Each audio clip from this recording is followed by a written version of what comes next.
भीमाशंकर कारखान्यावरती राडा झाला, त्याच्यामुळे तुम्हाला बोलून दिलं नाही. त्याच्यामध्ये तुमच्या विरोधाकडून असं बोललं जाते का बोलू दिलं नाही ते योग्यच झालं, राडा झालं तो योग्य झालं, त्याला काय सांगा? लोकशाहीमध्ये प्रत्येकाला बोलण्याचा अधिकार त्या ठिकाणी आहे. असं बोलणार तुम्ही काय बोल? आमचं एकच म्हणणं आहे, तुम्ही मर्यादित एखाद्या माणसाचा आवाज त्या ठिकाणी दाबू शकता, परंतु ही सहकारी संस्था आहे. राज्याचे सहकारी मंत्री व्यासपीठावर असताना की उद्या जर सहकारी संस्थेत काय झालं तर तोच्या दृष्टीने सुप्रीम कोर्ट सहकार मंत्री असतात, सहकार खातं असतं, आणि ते तिथं असताना एवढा राडा त्यांचे सगळे जे लाभार्थी आपण ज्यांना म्हणलो ठेकेदार लॉबी जे आहे हे जर त्या ठिकाणी असलं काम करत असतील, गुंड लोक जर तुम्ही तिथं अशा प्रकारे राडा करणार असतील आणि गोरगरीब लोकांना जर बोलून देणार नसतील तर याचं कुणी समर्थन करू शकत त्या ठिकाणी नाही. जे त्या दिवशी लोकांना काय सांगा? आम्ही त्यांना एकच सांगतो की भगवान के घर देर है लेकिन अंधेर नाही है. आजपर्यंतच्या इतिहासात असं कुठंही एकही सभा झाली नाही.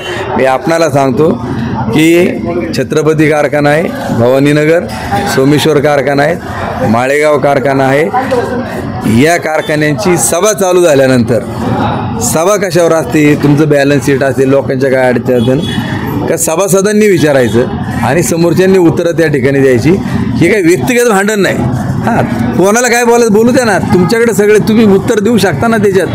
हे तू बसन गपन मंजूरन मंजूर 2-2 दिवस सभा चालतात, वार्षिक सभा. तिथं पहिल्या दिवशी जर सगळं नाही कामकाज पूर्ण झालं तर दुसऱ्या दिवशी परत कंटिन्यू होतं.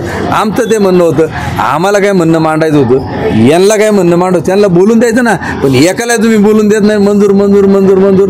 आज त्या दिवशी आम्ही जे कॅल्क्युलेशन केलं त्यानुसार 125 रुपये अजून भाव एक्स्ट्रा देता येत होता. ते जवळपास प्रतिटन 200 रुपयांनी कमी होणार होते. म्हणजे बाजार असं केला तर हे 125 आणि अजून 350 रुपये सुद्धा रेट वाढू शकला असता. 125 रुपये तर नेट होता. आणि जे तुमचं वीज प्रकल्प कमी का चालला, आम्हाला ते विषय होते त्याच्यात. जे रेग्युलर ऊस घालणारे आहेत त्यांना सभासद होतो आपण का देत नाहीत. मी चेअरमन असतानाच गेल्या त्या पिरियडमध्ये आपण 850 लोकांना पत्र दिली होती का तुम्ही नियमित ऊस घालता तर तुमचा 7-12 घेऊन 8 आहे का क्षेत्र असलं पाहिजे 20 गुंठ्याचं किमान. आणि मग त्या लोकांना त्याच्यातले 266 लोक सभा झाली. त्यानंतर उत्पादकालाही सभासद नाही, पलीकडच्या शिरूरच्या लोकांनाही सभासद होतं दिलं जात नाही, त्यांचे पैसे पडून येत कारखान्याकडे.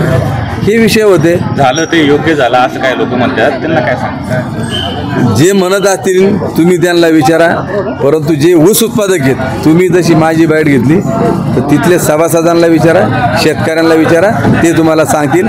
आणि तुमचं तर लाईव्ह होतं ना सगळ्यांना, कमेंटवर तुम्हाला कळलेलंच आहे ना काय योग्य अयोग्य. त्याच्यात आता मी काय त्याच्यात अधिक सांगू.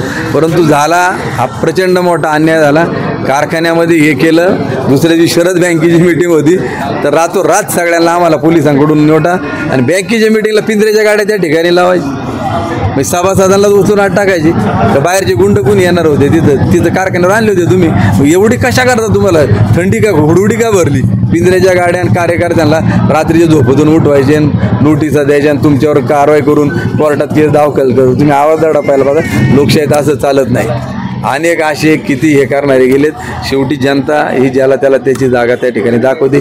मी आता किती बोलत असेल पण गेल्या 30-35 वर्षात मी कसा वागलो, मार्केटमध्ये मी कसं काम केलं, कारखान्यात कसं केलं, मी काय म्हणण्यापेक्षा लोक सांगणारी आहेत ना त्या ठिकाणी.